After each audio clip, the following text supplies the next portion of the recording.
Faction 28. Radio Bam. Radio Bam. Ding. On. How the fuck you say it? Sirius. Yeah. On Sirius 28. Faction. You're listening to Faction 28. This is Bam Show, here live with Bam, Novak, Rab, DiCamillo. You just heard the Rasmus, the song Guilty, and we're live, Houston, Texas. And speaking of guilty, I have to talk about the plane from Philadelphia to Texas, and that I brought my roommate here, Heroin Novak, who has been on heroin for 10 years, but he's a year and a half clean, so he's been living at my house sobering up, and I've been making sure of that. But in the meantime, when I told him to come over here from Baltimore, he didn't tell me until 3 months after that he had major warrants that he's been dodging. So when we get on the airplane, when we land, the stewardess is just like, Brandon Novak, please report to the front immediately. So I'm just like, dude, I don't know about that. I wouldn't do it. And then they're just like, Brandon Novak, please come to the front. And then what happened? Well, they told me to. Well, after they realized that I wasn't coming to the front, obeying instructions, I'm a career criminal, so I know that something's wrong here. They say, ring the call lights to let us know where your seat is. Why would you ever do that? No, I looked at Bam. Bam looks at me and says, what are you going to do? What do you mean what am I going to do? I'm going to hightail out of here, and you don't know me. That's what I'm doing here. The best part was, Brandon DiCamillo, me, my real name is Brandon, if you guys didn't know. Brandon Margera is my real name. And then we have Brandon Novak. They asked all three of us, like, are you Brandon? And I'm like, no, I'm Bam. And then you just hightail it out of there. And then Novak's just like, no, I'm Eric Ricks. And then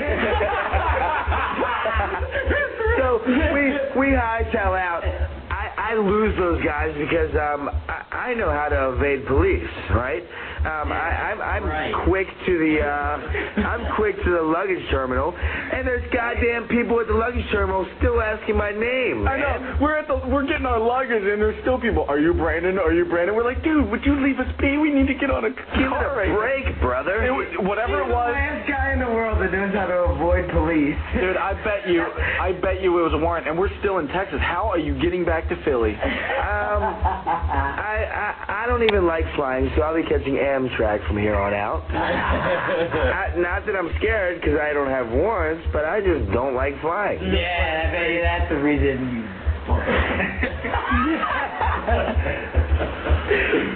It makes sense to me, guys. Yeah, I gotta say, the weirdest thing I see in Texas, I don't know what you guys thought was the weirdest, but when we ripped the sheets off the beds at the filthy motel, people had autographed the dirty stains all over the mattresses. They wrote, Betty loves Johnny all over it. I mean, multiple people did it.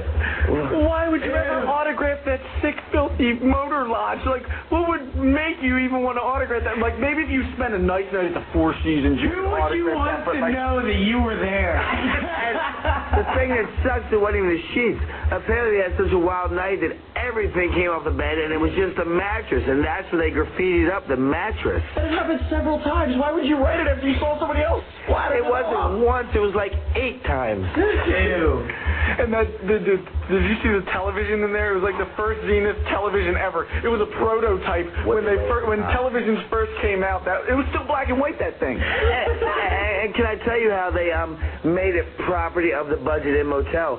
They took a goddamn Phillips head and a hammer and carved out Budget Inn on the TV. It was so filthy in those rooms that we actually took the beds outside and we slept outside, and that's where we spent the night. We took the beds out into the parking lot, and we filmed it all too. But and then Dunn was working on this airboat. You know, what are they called? Yeah, it's an airboat. Airboat. Yes. He was working on an airboat. He started the fan at 6 in the morning when everybody was sleeping and just blew the TV off. Oh, it was the best. And I'm not sure, but when you see the episode, you'll see me waking up snuggled to Vito, and I felt a little funny in the morning. I think he might violate me. Yeah, you were into it. Okay. And then, Brand, why don't you talk about the how we were on the airboat going to the deserted island that we were filming at, and then the fans show up with the helicopter. Oh, come on. Now you're making sounds of vodka and pineapple. Me and Rab are doing halfsies all night. Yeah, I know, man. Go order some hookers. You got it. You got a number, Rehab? Okay. 87.7 porn bag. No, that's coming up in a week. Our number is 877 porn bag. So if you guys want to get hold of us next week, that's the number. It has nothing to do with the show, but it stands out so good, and I love it that I had to pick that. Okay, so we take these airboats out through the swamp. There's gators, there's water moccasins, not the shoe. There's every possible thing that could bite you and be poisonous. Even the snakes have babies that get you in these little jelly balls. And, okay, there's so many kids following us around. They jump off the dock, swim through the alligator-infested waters onto this, beaver dam, and they're going crazy waving to us. They're running through the swamp after us, risking their lives. They're out of their mind. And they all ended up feeling up Jacob, the filmer. Yeah, the filmer who was out there. That was the reason why they went there. But, you don't understand. A small town like Orange, Texas, if you go to the gas station and you're going to be there for the next 10 minutes, there will be about 30 people that just show up from people calling on their cell phones. It's that ridiculous. This is probably the definition of the smallest, small townville, It has. Oh, yeah. This is the biggest thing that's ever happened to Orange, Texas. Just us filming with airboats. That's what they said. They were going crazy for it. They were following us. We couldn't shake them. We had followers.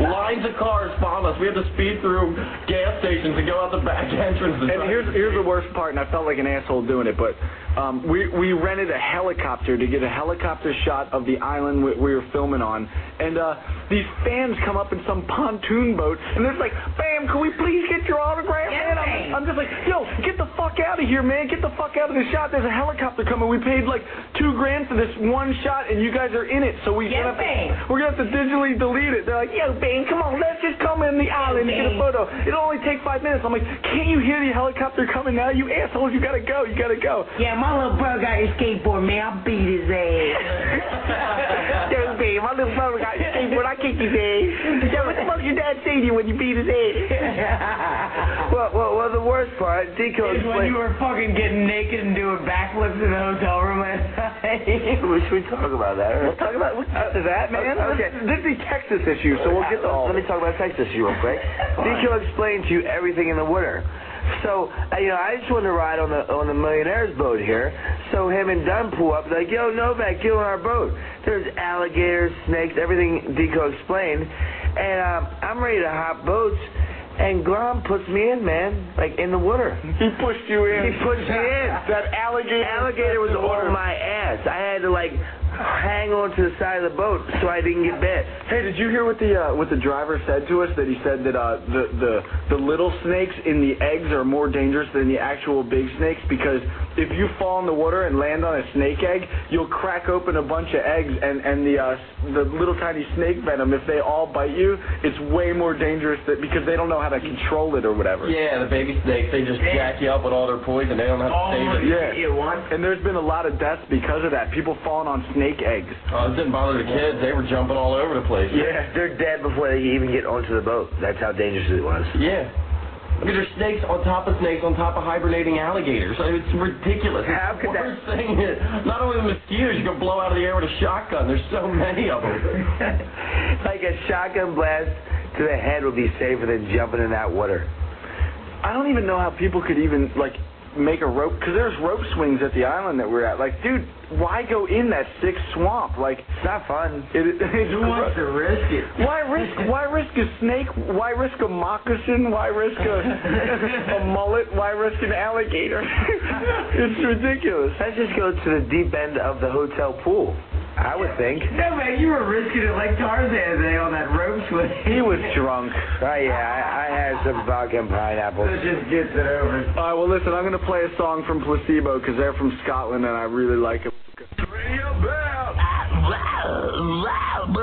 So that was Placebo, Sleeping with Ghosts, and this is Radio Bam on Faction 28 Sirius Radio, and this is the Texas episode because we are in Texas.